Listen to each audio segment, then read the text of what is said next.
नमस्कार बच्चों, YouTube channel शिक्षालय में आपका बेहद स्वागत है। मेरा नाम है रेणु यादव। बच्चों, इस YouTube चैनल के माध्यम से हम क्लास 9 से लेकर 12 तक की केमिस्ट्री और क्लास 10 की पूरी साइंस कवर कर रहे हैं। चैप्टर 1 तक में अब तक हमने रिडॉक्स रिएक्शन तक का पोर्शन कवर कर लिया है और मुझे उम्मीद है कि आपको अच्छे से समझ में आया होगा, क्योंकि आपने मुझसे डाउट नहीं पूछे हैं। खैर एनीवेज, आज हम इस चैप्टर का लास्ट टॉपिक पढ़ेंगे। बोर्ड पे लिखा है effects of oxidation. Effects of oxidation एक ऐसा टॉपिक है जिसका एग्जाम्पल हम अपनी रोजमर्रा की जिंदगी में देखते हैं।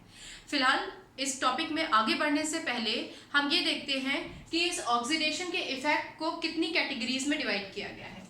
इसको सिर्फ दो ही कैटेगरीज में डिवाइड किया गया है। पहला है कोरोजन और दूसरा है रेंसिडिटी। ऑलराइट, कोरोजन और रेंसिडिटी।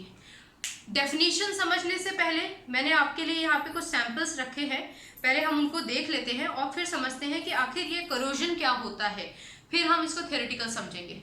ये देखो बच्चों, ये आपको दिखाई दे रहा होगा ना, ये चांदी का एक ऑब्जेक्ट है और ये भी एक चांदी का छल्ला है, रिंग है। ठीक, अब इन दोनों चांदी के मटीरियल को जिसमें शाइन है, अगर मैं इससे कंपेयर करूं, ये क्या है?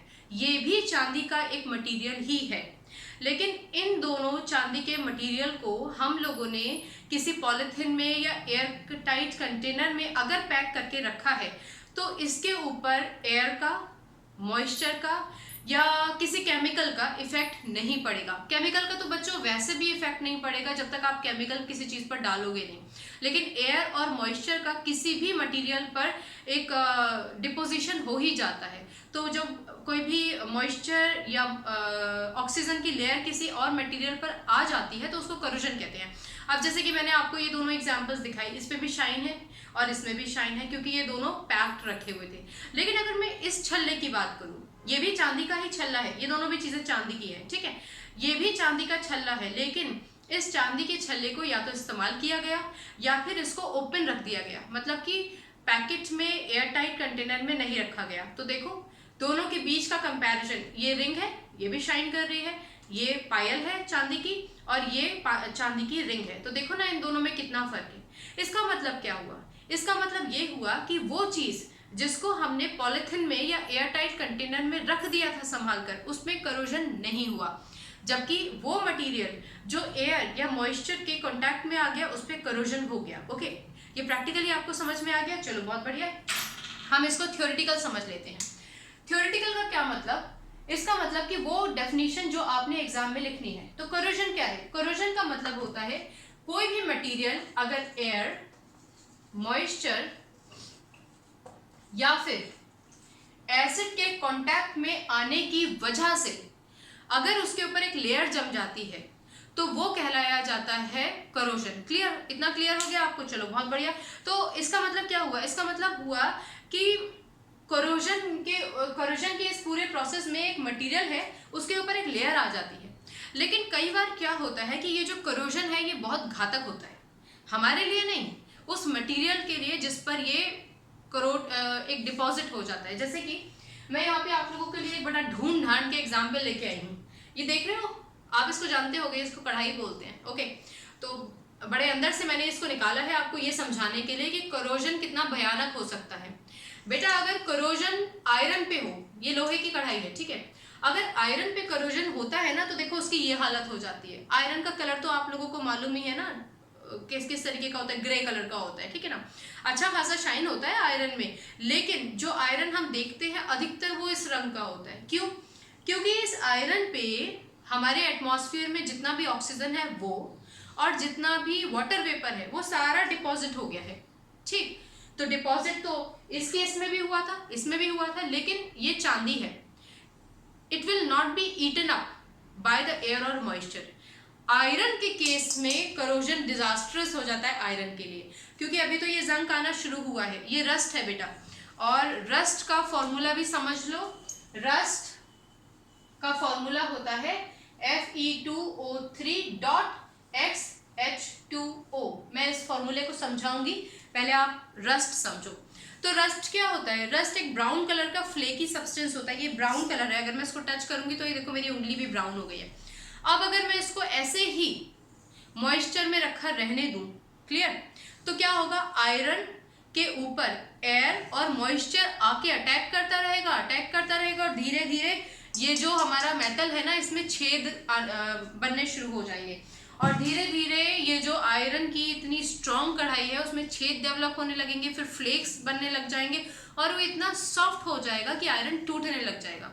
इसका मतलब कि कोरोजन अगर नॉर्मली मेटल्स में होता है तो इतना नुकसान नहीं करता है, लेकिन अगर आयरन में कोरोजन होता है तो वो आयरन को पूरा डिस्ट्रॉय कर देता है। और एक बात और समझो, अगर कोरोजन आयरन पर होता है तो हम उसको बोलते हैं रस्टिंग। क्या बोलते हैं बेटा? रस्टिंग। अगर कोरोजन आयरन पर होता है then that is known as rusting. इतना समझ में आया? चलो, तो कोरोजन हुआ क्या? Corrosion is a process in which a metal is getting affected because of the exposure to air, moisture या फिर एसिड। Clear? This is known as corrosion. But in case if corrosion happens in iron then that corrosion is known as rusting। इतना clear हो गया? चलो, बहुत बढ़िया। अब रस्टिंग में रस्ट का फॉर्मूला हम लोगों ने लिखा Fe2O3.XH2O। इसका मतलब क्या हुआ?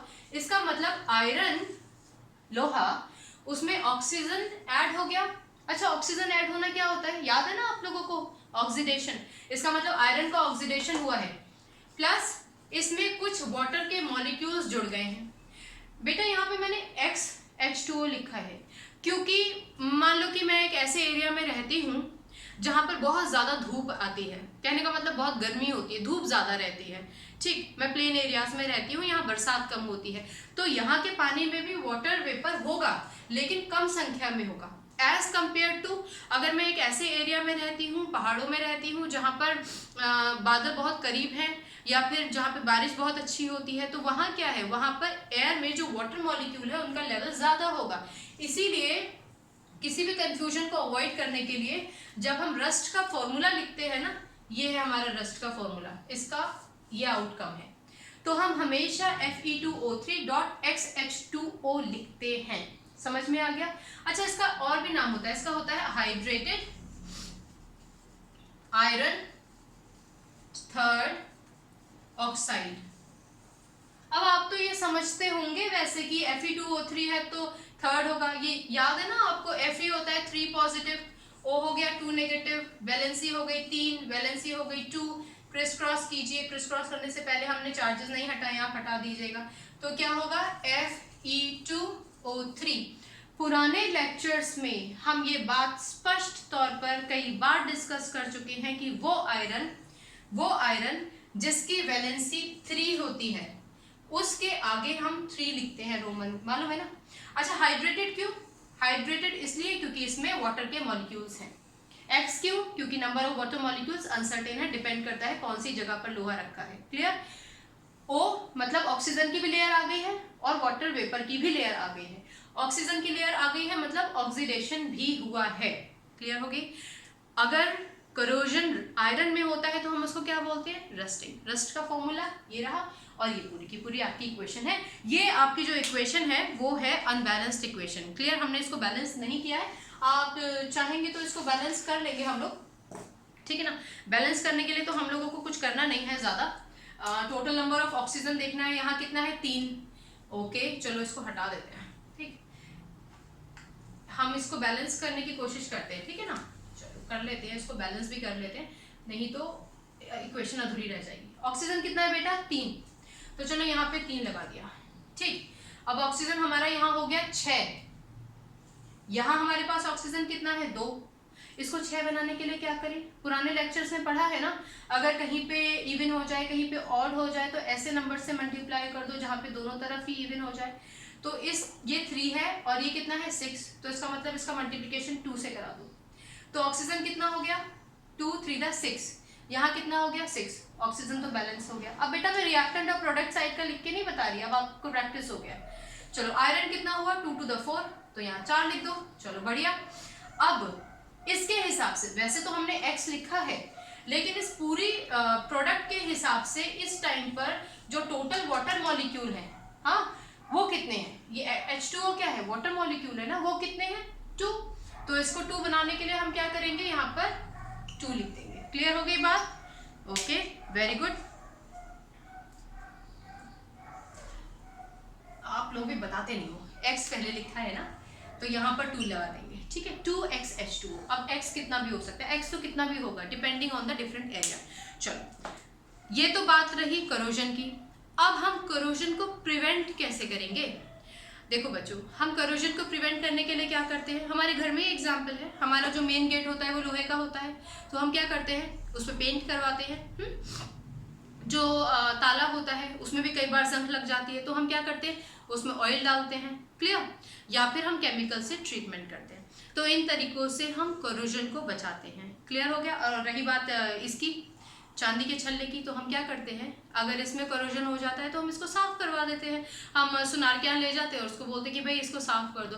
कई बार हम अपने घरों में ही इसको किसी चीज़ से घिस के अच्छे से साफ कर देते हैं, धो के अच्छे से साफ कर देते हैं, ठीक है।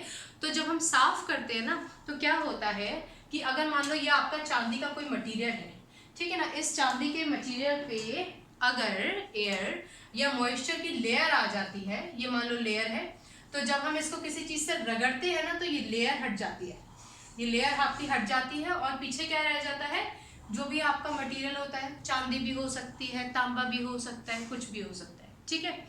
अच्छा, ये वाला जो टॉपिक है ना बच्चों, ये आगे की क्लास में I mean chapter number metals non metals में और इलेबोरेटली डिस्कस किया गया है। बहुत प्यारा टॉपिक है। अब हम उस चैप्टर में ये भी पढ़ेंगे कि करोजन के फायदे क्या होते हैं। आयरन के केस में कोई फायदा नहीं होता, लेकिन चांदी के केस में करोजन का क्या फायदा होता है वो हम तब पढ़ेंगे मेटल्स नॉन मेटल्स में। क्लियर हो गया? चलो, वेरी गुड।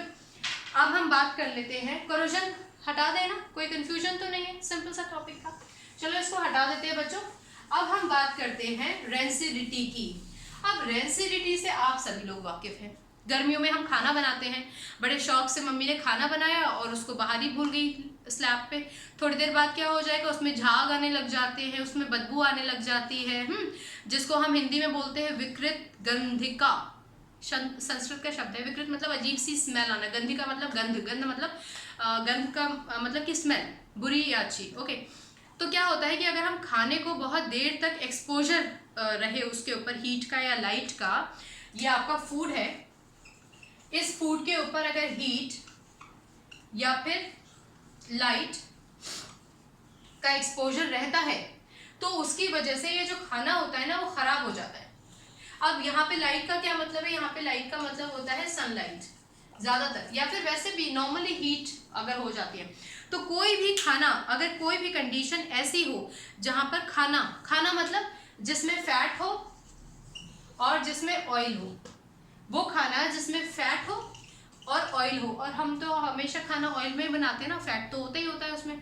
तो अगर ऐसे खाने पर एयर, नॉर्मल एयर या फिर हीट भी और लाइट, जो मैंने आपको सनलाइट के फॉर्म में बताया, अगर ये सब चीज़ें आ जाती हैं और उसकी वजह से खाने में एक अनप्लीजेंट स्मेल आने लग जाती है, तो उसको हम बोलते हैं रेंसिडिटी, जिसको नॉर्मल हिंदी में हम, इंग्लिश में हम बोलते हैं रेंसिड। रेंसिड मतलब सड़ जाना, ठीक है। क्लियर हो गई ये बात? So the exposure of the food material that is having fat and oil, if gets spoiled and give an unpleasant smell, then that is known as rancidity. Clear हो गई बात? चलो, बढ़िया। अब बात आती है कि हम रेंसिडिटी को प्रिवेंट कैसे कर सकते हैं। तो पहली बात तो ये है कि कोई भी खाने का मटेरियल धूप के डायरेक्ट एक्सपोजर में, अगर आपके किचन में धूप आती है तो वहाँ पर सब्जी या रोटी या पराठा या ब्रेड कुछ भी मत रखिए, क्योंकि हीट आएगी, तो हीट की वजह से टेम्परेचर बढ़ेगा, टेम्परेचर की वजह से जो बैक्टीरियाज हैं वो बढ़ जाएंगे और उसकी वजह से खाना खराब हो जाएगा, पहली चीज़।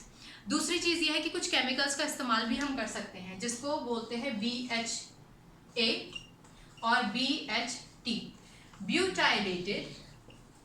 Butylated hydroxy anisole. क्लियर? और दूसरा ब्यूटाइलेटेड हाइड्रोक्सी टोलिन, ठीक है। ये दोनों के दोनों एग्जांपल्स आपको अपनी किताबों में मिल जाएंगे। अगर किसी किताब में मिल जाता है तो इसका मतलब ये एंटीऑक्सीडेंट्स होते हैं। ये क्या कहलाए जाते हैं? ये कहलाए जाते हैं एंटीऑक्सीडेंट्स। एंटीऑक्सीडेंट्स का क्या मतलब होता है? वो जो ऑक्सीजन के इफेक्ट को खत्म कर देते हैं, या फिर ऑक्सीजन जब आके अटैक करती है ना या फूड में होती है तो ये उस ऑक्सीजन के इफेक्ट को रिमूव कर देंगे, तो ये कहलाए जाते हैं एंटीऑक्सीडेंट्स, जो ऑक्सीजन के खिलाफ जाते हैं। ठीक है, तो ये फूड को प्रिजर्व करते हैं। दूसरा एग्जाम्पल क्या है? दूसरा एग्जाम्पल है कुरकुरे का वो पैकेट, चिप्स का वो पैकेट जिसको आप खोलते हैं तो उसमें बहुत सारी हवा भरी होती है। वो हवा क्या होती है बच्चों? वो हवा होती है नाइट्रोजन। तो इसका मतलब पैकेट फूड में नाइट्रोजन को भरने से फूड को प्रिजर्व रखा जा सकता है, क्योंकि नाइट्रोजन एक अनरिएक्टिव गैस होती है जो रिएक्ट ही नहीं करती है। तो जितना भी कोई भी ऑक्सीजन या मॉइस्चर का कोई इफेक्ट ही नहीं पड़ेगा उस फूड मटेरियल में जिसको नाइट्रोजन गैस के साथ पैक किया गया है। क्लियर? तीसरा, रेफ्रिजरेटर में रख दो। सिंपल, रेफ्रिजरेटर में रख दो, टेम्परेचर लो है, बाहर के मुकाबले लो है, तो डेफिनेटली उसमें जो बैक्टीरिया का एक्शन है वो स्लो हो जाएगा। अब ऐसा नहीं कि बिल्कुल ही बंद हो जाएगा, सड़ेगा नहीं उसका खाना, बिल्कुल सड़ेगा, लंबे समय तक रखोगे तो सड़ जाएगा। लेकिन क्या है कि अगर सुबह की सब्जी बना के रख दी और उस पर धूप आ रही है तो वो दोपहर तक ही खराब हो जाएगी, लेकिन फ्रिज में खराब नहीं होगी। क्लियर? चलो, वेरी गुड। अगला, एयर टाइट कंटेनर में रख दो। हम खाना बना के एयर टाइट कंटेनर में रख देते हैं ना, कई बार क्या करते हैं हम लोग फॉइल वगैरह भी कवर कर देते हैं, तो ये भी एक मेथड होता है खाने को बचाने का। क्लियर हो गई बात? ये सारा क्लियर हो गया? तो ये था हमारा रेंसिडिटी, सिंपल से टॉपिक्स थे बच्चों। आज यहाँ पर ये लेसन फिनिश। अब अगर आपको कोई डाउट है at any point of time do ask me. कल से हम एक नया चैप्टर शुरू करेंगे। कल मिलने तक अपना ख्याल रखिए, खुश रहिए, डाउट्स पूछते रहिए। केमिस्ट्री से आपकी केमिस्ट्री बहुत अच्छी हो, ये मेरा उद्देश्य। Take care, bye bye, God bless you.